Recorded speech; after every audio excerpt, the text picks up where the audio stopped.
Hey, how you doing? This is RJ. So today I'm going to talk about storytelling, and I want to try to talk about it in a bit of a positive light. And the positive part of it is that what I see coming in the not too distant future is the death of progressive storytelling. And I want to go over my reasoning behind why I see that and what I see replacing this woke kind of storytelling. And to do that, I'm going to start from a bit of an odd place. I'm going to talk a little bit about my channel and a little bit about the way that I write. So the thing about my channel is I was having a discussion with Michael Bancroft over at Late Night with Comicsgate about a year ago, not quite a year ago. And I was saying to him that I get very few people who come to my channel and actually just try to attack me. Now there are some, but very few compared to most other Comicsgate channels. And I said to him, I think it's because they don't know what to make of me. And he agreed. And this is what I mean by that. I do get a few people who come into my comments who just want to try and insult me, try and make me feel bad or something of the like.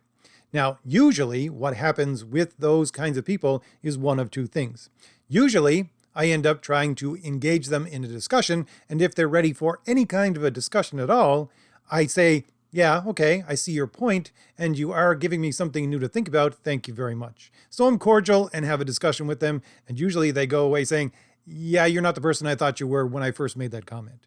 Or secondarily, what happens is if you have someone who does not want to have a discussion at all, if you have someone who just wants to attack, then they try to attack me with quote unquote progressive insults.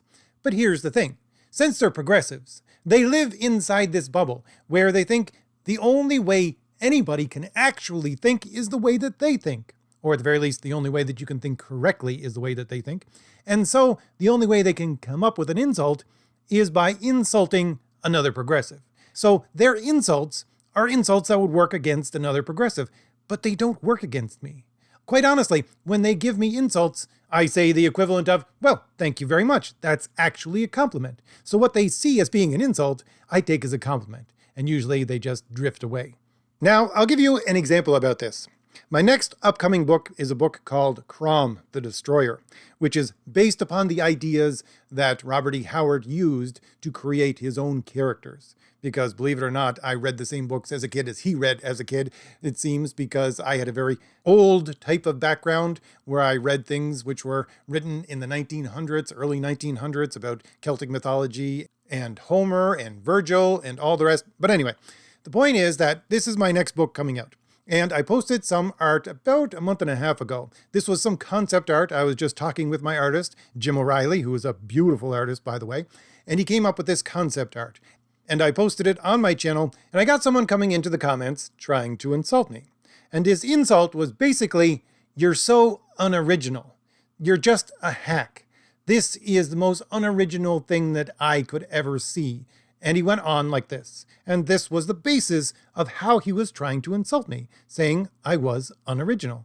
But to me, that's a compliment. Whereas he thinks he's insulting me, to me, that's a compliment.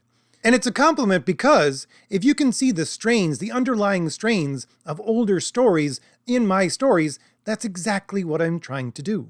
That's the old way of telling stories. And so I want to go over this in depth because I really think that that statement that he made, whether you see it as a positive or a negative, is the difference between a progressive storyteller and someone who is a traditional storyteller. And understanding the difference between those two things will show us where storytelling will be going in the future. So the basis of what this guy thought he was doing in insulting me was saying that I was unoriginal. And unoriginal to a progressive is an insult because they have a mindset, an irrational mindset, that everything new is good. And then they follow from that the logical fallacy of if everything new is good, then everything good must automatically be new. Now again, this is a logical fallacy. What is it? I think it's affirming the consequent. The most simplistic form of it is just because every dog is an animal doesn't mean every animal is a dog. You see, it's a logical fallacy. But the point being that it's not just this extra part, this fallacious part at the end, where they think everything good must be new. I don't even accept the basis of what they're arguing, which is that everything new is automatically good. This is the basis of much of the quote-unquote progressive mindset. And it's a principle of their mindset which is wholly irrational. Which is not surprising because progressivism itself is wholly irrational. Now, whenever I make that statement in one of my videos, usually I get someone in the comments saying, yeah, whatever, buddy. So let's go over that just for a moment because it does play into all of the things that I'm going to be talking about storytelling. Now, I could come at this 6 ways from Sunday, but I'll just give you a couple of examples of why progressivism and progressive thought is actually irrational. I'll try to go from the basis of logic upwards, because logic is the rules of reason being applied to reason itself. First off, if you believe in anything like personal pronouns, which is a progressive idea, that is wholly irrational. Why? Because one of the fundamental laws, the first fundamental law of logic, which is again reasoning about reason, is that a thing is what it is. It doesn't matter what you feel about the thing, it is what it is. But these people think that they can define themselves and what they are, and therefore use the pronouns for that thing as if they were that thing, which is to say they're defining reality according to their subjective feelings. This is contrary to the very first law, which is the fundamental basis of logic. Let's look at their tendency to take words and say that they're not actually connected to anything in reality. They're more just a plaything. And so the meaning of words actually shifts and changes all the time. It's not connected to an actual definition which is connected to reality. Well, I'm sorry, but the very first basic step in order to get to reason, and then to logic, is simple apprehension. Simple apprehension is the ability to define a thing as it exists within reality. And if you can't define a thing as it exists within reality, if you get rid of that basic step, you can't move on to either reason or logic. And if you don't have an ability to use words that are connected to reality, then you cannot define a thing as it is in reality. Let's look at the concept of ideas. These people believe, yeah, we can be rational, but it doesn't matter because we can hold two contrary ideas in our minds at the same time. That is to say, I can be rational here, but believe this other irrational thing over here. I'm sorry, that's not rational. Again, one of the 3 fundamental laws of logic, which is reasoning about reason, is that a thing cannot be itself and its opposite at the same time and the same place. And if you take that and add the other laws of logic, like a thing is what it is, to that basis of understanding, no, I'm sorry, you can't hold 2 contrary positions at the same time and claim that you're being rational. Why? Because those basic ideas are what you build your argumentation and your reasoning upon, and if those basic ideas are not in accord with how reason actually works, then you're not actually going to get to reason. You're going to get to a deformed thing that kind of looks like reason, but isn't. Let's look at propositions, which you need in order to build an argument. The only way that they can claim their idea of progressing towards some kind of utopia is to claim it in one of 2 ways. First of all, they'll say it's inevitable, but this makes no sense rationally. Why? Because reason and logic deal with the here and now. You need to take your propositions and put them in the present indicative active, which is to say the present tense, and then prove with those present tense statements that this thing can exist. Then you can take it and possibly project it into the future and saying this thing will happen, but only after those other steps have been met can you do that. But they never do that. They only concentrate on the future. They can never bring it into the present. Why? Because it does not hold up to rational argumentation. And is that just a claim on my part? No, it isn't, because the only way they can do this in rational argumentation is to make it a possible proposition. But here's the thing. The only way that you can have a correct possible proposition is by having, at the very least, one example of this thing happening within history or within the present. And they don't have one example of a utopia happening within current day or within the past. And how can I say it never existed in the past? Well, very simply, if you think about it rationally, if it was a perfect society that existed in the past, it would have to be perfect by being able to sustain itself against anything that came against it. If that was the case, it would still exist today. And since it does not exist today, it never existed in the past. Therefore, their possible proposition falls apart and is not rational. And if someone is saying, oh, we don't want a utopia, we just want a better society, how is that any different from what a conservative wants? If all you got is, I want to have a better future, well, conservatives want to have a better future too. So what makes you any different from them? And lastly, just in the little list of things I can come up with off the top of my head, what is the logical definition of reasoning itself? Well, reasoning is an act by which the mind acquires knowledge of a new truth by means of truths already known. But once again, if you believe that that's the way you come to a new idea by depending on old ideas that were already proven to be true, and you go through that process in order to find out something new, that's a way a conservative thinks, and it makes you no different from a conservative.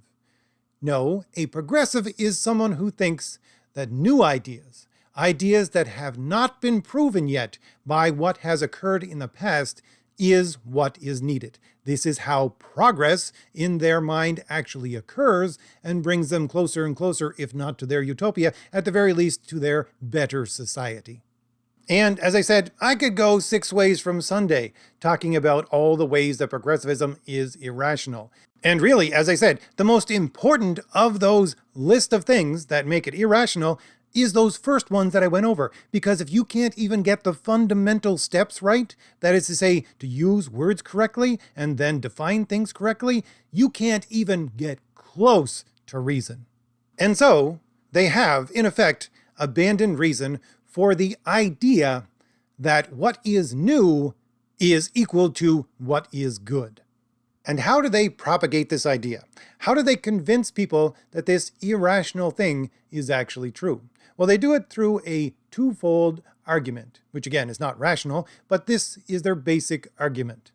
The first part of the argument is, if you look at all those older things, the truths that we already know, the way that logic and reason work, they're all very restrictive. And they are. I freely admit they are restrictive. When you see the truth, you are bound by it. If you know it exactly to be true, it binds you. And so progressives sell to people who they propagate this idea to that they can be free of all of these rules and do whatever they want if they simply embrace the idea that what is new is equal to what is good. And the second part of their argument runs parallel to their first argument. They want people to be free so that they can do whatever they want. And what they want to do is be vicious. That is to say, they want to indulge themselves in vice. They don't have to care about truth or reality or virtue or any of these other things that bind them. They can just do whatever they want to do. It doesn't matter if it's vicious or not. You don't have to be just, that is to say, to render to everyone else what is their due. You don't have to be prudent, that is to say, to make correct decisions. You don't have to be temperate, that is to say, to do things in a manner that is not over-exaggerated, but rather in accord with reality. No, you don't have to do any of those things. You can free yourselves from all of those restrictive rules. And the snake oil salesman way that they sell this idea, well, it's expressed in a very old axiom. And that axiom is, if vice didn't feel good, no one would do it. That is to say, we look at vice, and we know rationally that it's going to lead you to a bad end. And if you ever gone through it and lived through it, you know from experience that it's going to take you somewhere that is going to be painful. But the only reason that people do it is because it gives them short-term pleasure. And so, the entire progressive argument is based upon feelings. And not just any feelings, but a temporary rush of good feelings in the here and now. Assuring, of course, that these people don't think in a rational way so that they can't connect the fact that this temporary rush of good feelings is what brings about the pain that is waiting for them in the future. Now, what does all this have to do with storytelling? Well, really, that temporary rush, that immediate rush of good feelings is the basis of a progressive story. And that dopamine hit of good feelings is at the expense of storytelling itself. Now, I want to get into that a little more, but first I want to talk about the way I write a story, and the way that, or at the very least a way that, a story can be told traditionally and rationally. For myself, I think that a story is good if it follows the way that a traditional story is supposed to be told.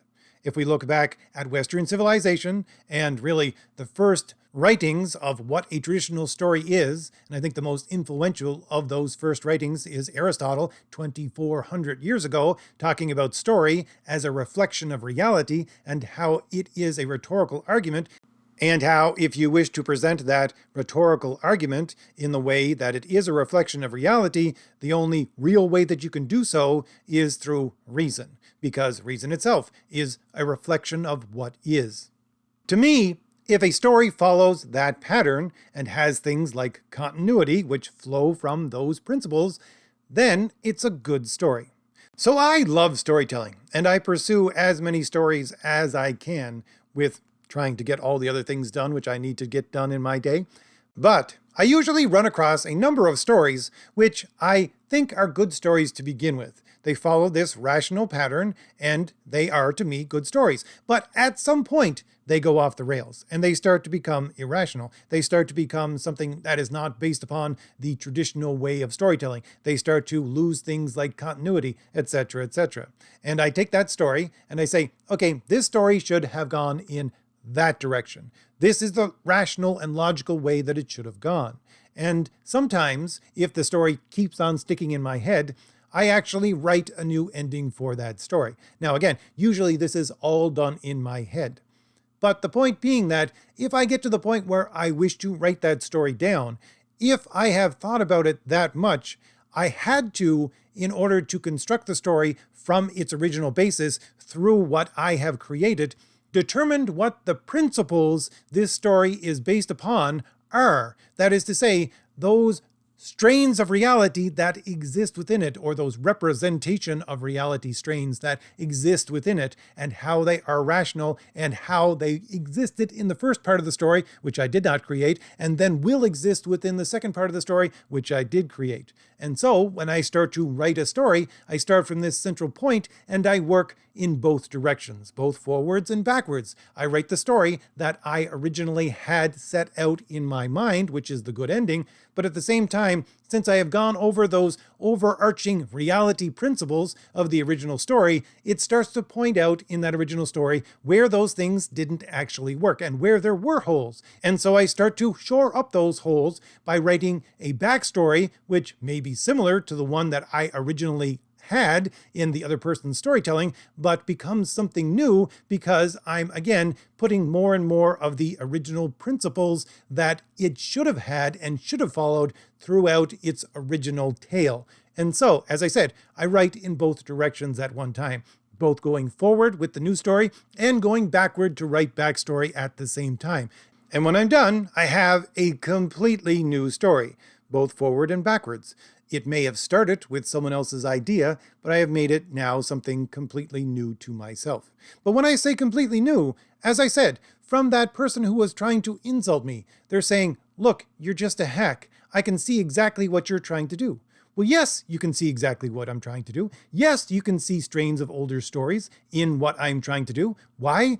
Because as they were based upon principles of reality that made that story what it was and made it good at that point, so too I take those principles of reality, those things that have been tried and tested in the past, usually not only in this story, but in other stories as well. I take those principles as true and I use them as well. I don't have to come up with anything new. I'm using what is old, what is true, what is tested, and what works.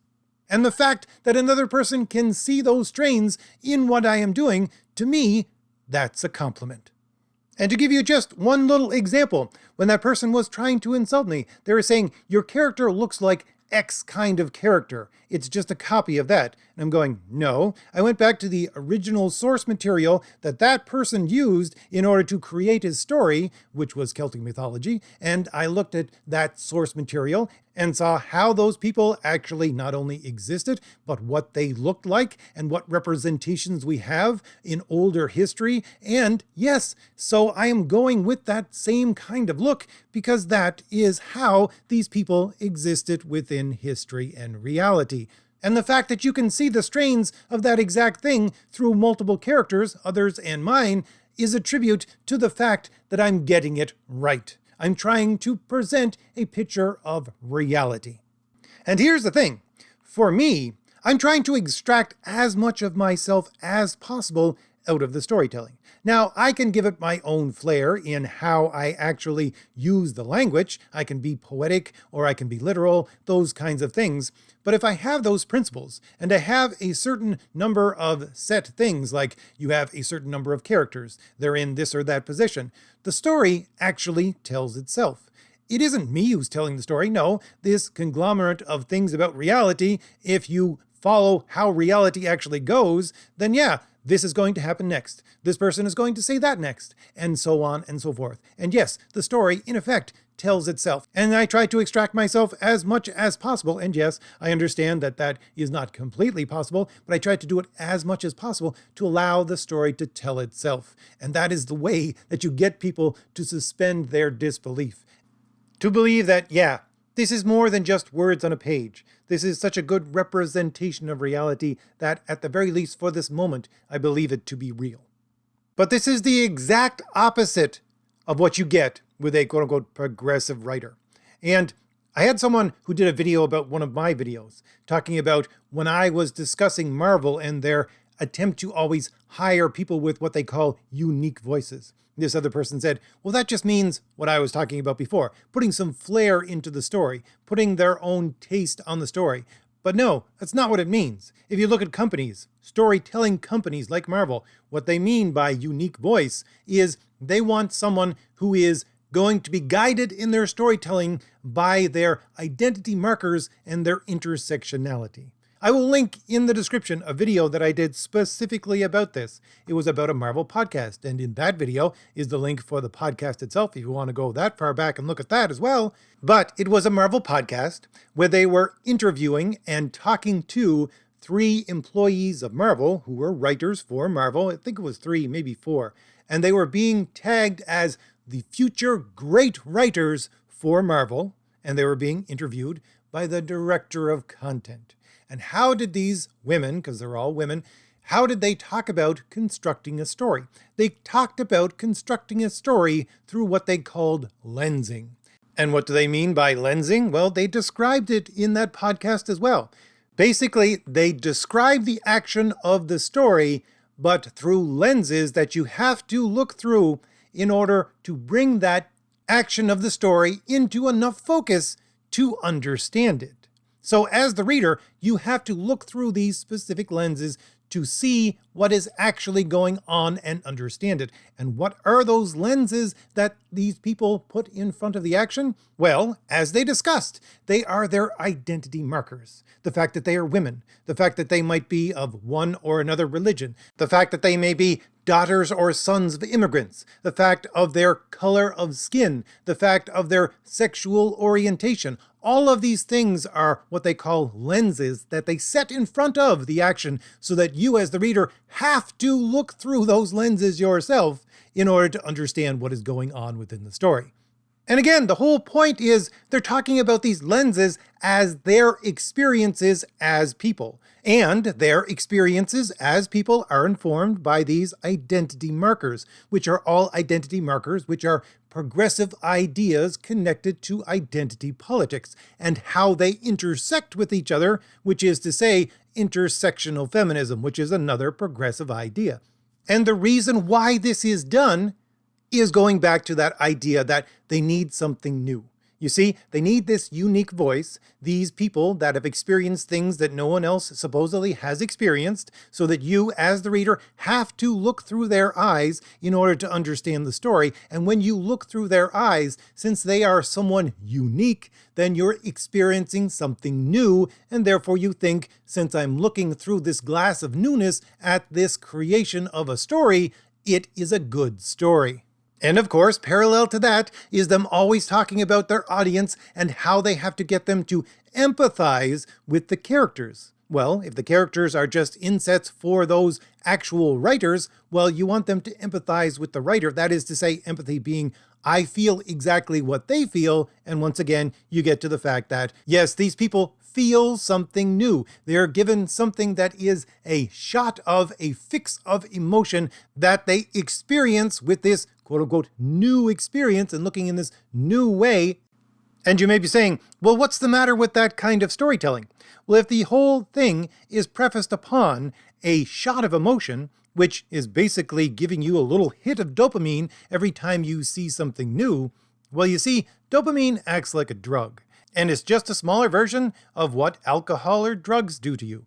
And you get the exact same chemical reaction happening in the body. That is to say, your body becomes used to this hit. And so the next time you want to get the same high, you need to have more, and always more. And that's why you get people becoming drunks. That's why you get people becoming drug addicts, because they always need more. And it's the exact same with dopamine in your brain. And so if you're basing your story upon this mechanism in order to draw in your reader, you're going to have to give them more and more all the time.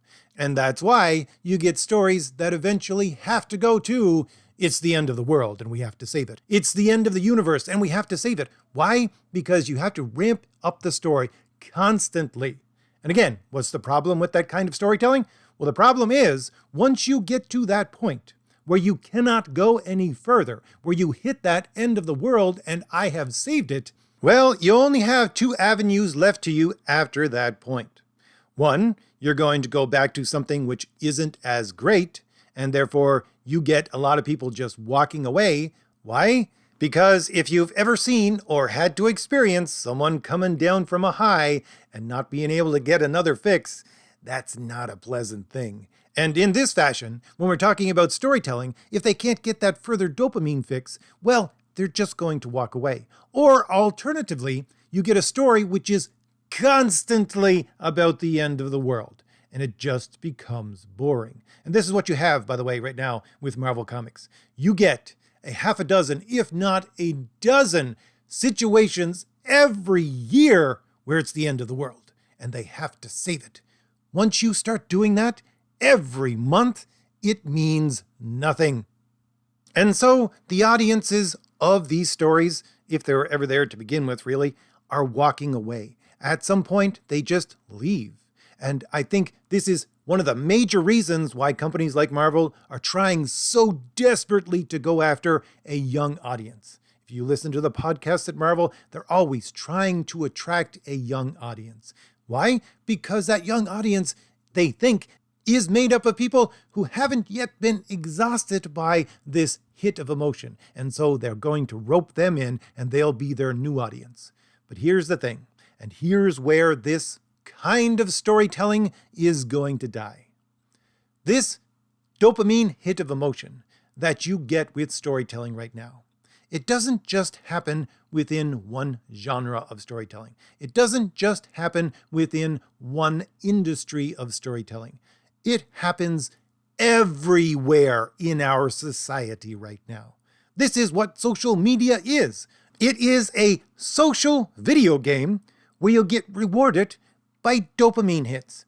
That's all that it is. And since this kind of thinking and this kind of acting permeates so much of our society in almost every way, it doesn't matter whether these storytelling companies go after the young or not. The young, by the time they're able to pick their own stories and pay for them themselves, they've already been numbed to this kind of thinking. They've already experienced it so much in their life that they've reached that point of exhaustion. But these storytelling companies don't see that. They just see, I need to get a bigger and bigger hit to sell to my client. I need to give them a bigger and bigger high. And just like a drug addict who can't get enough of his drug, so these companies are going to end up the exact same way. They're going to end up bringing themselves to an early grave. And when they do that, when they collapse the traditional form of storytelling that has never gone away, that has been with us since over 3,000 years and has just been suppressed for the last number of years, that kind of storytelling is going to reemerge. It's going to reemerge with a more balanced view of what the human being is and show our societies a reflection of reality that they can sink their teeth into in order to understand a human experience. And really, in the end, all that they're going to have to do is to show their audiences the reality and, quite honestly, the beauty of storytelling. So, if I've given you anything new to think about, hit like, hit the shield in the lower right-hand corner of your screen to subscribe, and leave me a comment. Tell me what you think about all this. All right, I'll leave it there. I'll see you later. Bye.